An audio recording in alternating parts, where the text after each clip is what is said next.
yeah, it's shower. Let's do shower here in Herods. Oh, before you're going to the pool of Dead Sea water, it's very salty. You need to wash.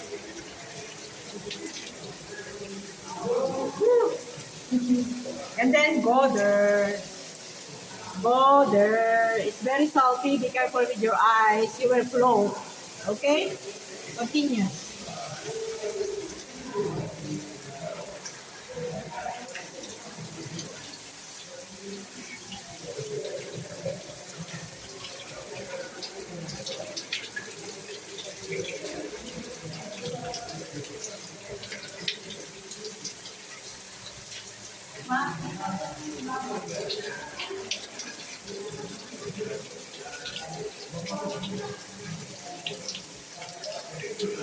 Ayan.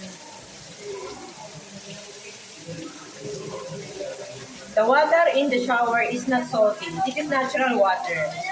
So you can enjoy Dead Sea water in the pool inside the Herods. No need to go to the no need to go to the sea. Okay? It's okay. Very, very good here.